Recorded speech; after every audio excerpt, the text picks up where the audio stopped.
क्या कभी तुझे ऐसा लगा है कि तूने खुद अपने हाथों से अपनी शांति बर्बाद कर दी? क्या कभी ऐसा हुआ कि सब कुछ ठीक था, लेकिन तेरे मन ने एक छोटा सा शक पैदा किया और देखते ही देखते वही छोटा सा शक एक बड़ी परेशानी बन गया? और अगर मन इतना छोटा सा बीज बोकर पूरी जिंदगी की फसल खराब कर सकता है, तो फिर क्या सच में मन को हर बार खुली छूट देनी चाहिए? जरा सोच, सुबह उठते ही सब सामान्य था, आसमान वही था, घर वही था, लोग वही थे, तेरी जिंदगी भी वही थी। लेकिन अचानक मन ने एक बात पकड़ ली, किसी की कही हुई एक लाइन, किसी का बदला हुआ व्यवहार, किसी पुरानी याद का एक टुकड़ा, और फिर मन ने कहना शुरू किया, कुछ गड़बड़ है। तूने उस पर ध्यान दिया, मन को थोड़ा सा मौका मिला, बस थोड़ा सा। उसके बाद क्या हुआ? मन ने एक कहानी बनानी शुरू कर दी, फिर दूसरी, फिर तीसरी। कोई सबूत नहीं था, लेकिन कहानियां थीं। कोई सच नहीं था, लेकिन कल्पनाएं थीं। और धीरे धीरे तो उस चीज के बारे में सोचने लगा जो हुई ही नहीं थी। यही सबसे बड़ा खेल है। मन को अगर जरा सा भी मौका मिल जाए तो वह सच से ज्यादा कल्पना में जीना शुरू कर देता है।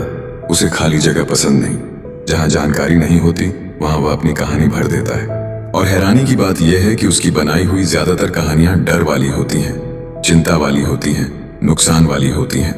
क्या तूने ध्यान दिया है कि जब कोई तेरे संदेश का जवाब देर से देता है तो मन कितनी जल्दी निष्कर्ष पर पहुंच जाता है?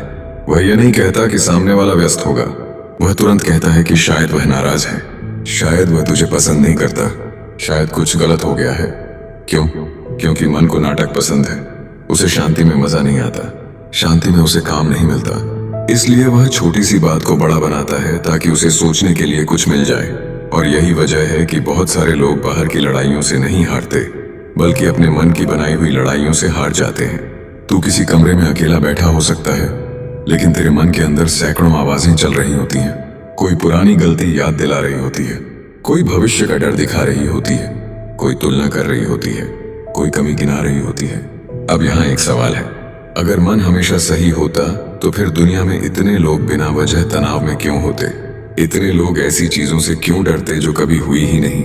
इतने लोग रात भर जाग कर उन बातों के बारे में क्यों सोचते हैं जिनका कोई मतलब नहीं निकलता? जवाब सीधा है, क्योंकि मन एक अच्छा सेवक है, लेकिन बहुत खराब मालिक है। जिस दिन तूने मन को मालिक बना दिया, उसी दिन से वह तुझे घुमाना शुरू कर देगा, कभी अतीत में, कभी भविष्य में, लेकिन वर्तमान में नहीं रहने देगा। मान ले कि तेरे सामने एक रास्ता है, रास्ता साफ है, तुझे बस चलना है, लेकिन मन आता है और कहता है, रुक, अगर आगे गड्ढा हुआ तो, अगर लोग हंसे तो, अगर असफल हो गया तो, अगर सब गलत हो गया तो। अब सोचने वाली बात यह है कि ये सारे अगर कहां से आए? वास्तविकता से नहीं, मन से। और तू रुक जाता है। फिर कुछ दिन बाद तू किसी और को उसी रास्ते पर चलते हुए देखता है, वह आगे निकल जाता है। तब मन फिर आता है और कहता है, देखा, तू पीछे रह गया, पहले उसी ने रोका, फिर वही ताना मारने आ गया। यही उसका स्वभाव है। इसीलिए समझने वाली बात यह नहीं है कि मन बुरा है, समझने वाली बात यह है कि मन को दिशा चाहिए। अगर दिशा नहीं मिलेगी तो वह तुझे इधर उधर भटकाता रहेगा। एक छोटा सा उदाहरण सोच, मान ले कि तेरे हाथ में एक आवर्धक शीशा है। अगर तू उसे किसी छोटे दाग के ऊपर रख दे तो दाग बहुत बड़ा दिखाई देगा, लेकिन दाग बड़ा नहीं हुआ, सिर्फ तेरी नजर का तरीका बदल गया। मन भी यही करता है, किसी छोटी परेशानी को इतना बड़ा दिखाता है कि तुझे लगता है पूरी जिंदगी ही खराब हो गई। एक गलती हुई, मन बोला, तू हमेशा गलती करता है। एक व्यक्ति चला गया, मन बोला, कोई तेरे साथ नहीं रहेगा। एक बार असफल हुआ, मन बोला, तू कभी सफल नहीं होगा। ध्यान दे, हर बार एक घटना हुई, लेकिन मन ने उसे पूरी पहचान बना दिया। और यही सबसे ज्यादा नुकसान होता है, क्योंकि इंसान घटना से नहीं टूटता, घटना के बारे में मन की व्याख्या से टूटता है। तो फिर क्या किया जाए? सबसे पहले यह समझ कि हर विचार सच नहीं होता। जो बात मन कह रहा है वह सिर्फ एक विचार है, कोई अंतिम फैसला नहीं।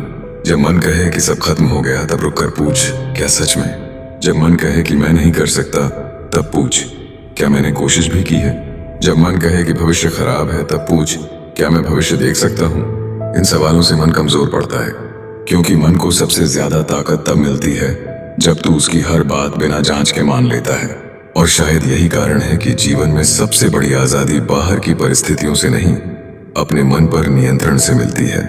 लेकिन कहानी यहीं खत्म नहीं होती, क्योंकि मन सिर्फ डर नहीं पैदा करता, वह लालच भी पैदा करता है। वह सिर्फ चिंता नहीं देता, वह झूठी उम्मीदें भी देता है। और कई बार इंसान डर की वजह से नहीं, बल्कि मन के मीठे झूठ की वजह से भटक जाता है। तो सवाल यह है कि अगर मन डर और लालच दोनों का खेल खेलता है तो आखिर उसकी असली चाल को पहचाना कैसे जाए।